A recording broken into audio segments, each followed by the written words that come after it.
Humayun Kabir sir, আপনার কাছে একটু জানতে চাই যে অনেকেই অভিযোগ করেন যে বিজেপি ক্ষমতায় গেলে পশ্চিমবঙ্গের যে নিজস্ব সংস্কৃতি, ভাষা, এগুলো হুমকির মুখে পড়বে। স্যার, আপনার কি মনে হয়? এটা এমনিও হুমকির মুখে আছে। পশ্চিমবঙ্গ ধরেন আপনি সর্বভারতীয় প্রেক্ষাপট থেকে যদি দেখেন, আমরা বাংলাদেশি হিসাবে, বাংলা ভাষাভাষী হিসাবে আমরা যেভাবে দেখি, এখনকার আধুনিক বিবর্তনশীল পৃথিবীতে আপনার প্রযুক্তি, শিক্ষা, জ্ঞান এগুলোর সাথে যদি সম্পৃক্ততা না থাকে, তাহলে আপনি শুধু নিজের মধ্যে সীমাবদ্ধ থেকে আপনার সংস্কৃতিকে রক্ষা করতে পারবেন না। এবং পশ্চিমবঙ্গের ক্ষেত্রে সেটাই হয়েছে। পশ্চিমবঙ্গে ভারতের অন্য অঞ্চল থেকে বিনিয়োগ আসে, পশ্চিমবঙ্গের মানুষজন অন্য জায়গায় গিয়ে কাজ করে, ফলে কিন্তু ইতিমধ্যে এক ধরনের মিশ্রণ তৈরি হয়েছে।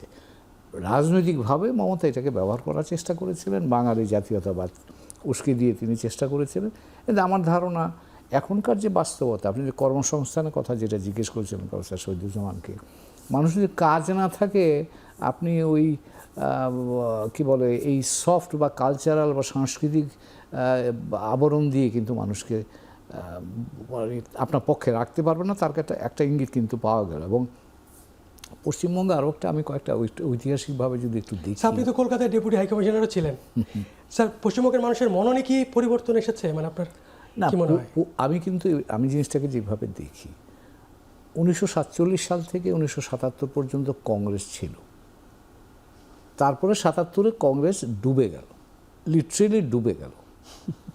সেই কংগ্রেসের ডুবানোর কাজটা করে সিপিএম বা লেফট ফ্রন্ট উঠে আসলো। লেফট ফ্রন্ট 11 সাল পর্যন্ত, 2011 সাল পর্যন্ত থাকলো। তারপরে এসে এই মমতা, মানে এই মমতা বিজেপি সিপিএমকে ডুবিয়ে, লেফট ফ্রন্টকে ডুবিয়ে মমতার উত্থান হলো। এবং এবারও কিন্তু দেখেন মমতা ডুবে গেছে। তার কারণটা হলো গভর্নেন্স। এই যে আমরা যে জিনিসটাকে আন্ডার এস্টিমেট করি, সিপিএম, আমি কাজ করেছি 2 বার কলকাতায়, এবং সিপিএমের সব নেতাদের সাথে আমার খুব ঘনিষ্ঠতা ছিল, মমতার সাথেও ছিল।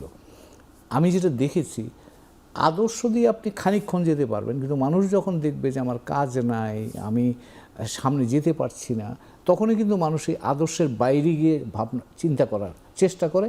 এবং তখন যারাই হাজির হয়, মমতা যখন 11 সালে জিতেছে, তখনও কিন্তু কেউ মনে করে না যে মমতা সিপিএমকে বা লেফট ফ্রন্টকে হারিয়ে দেবে, এবং লেফট ফ্রন্টকে হারালো মানে গোহারা হারিয়ে দিল।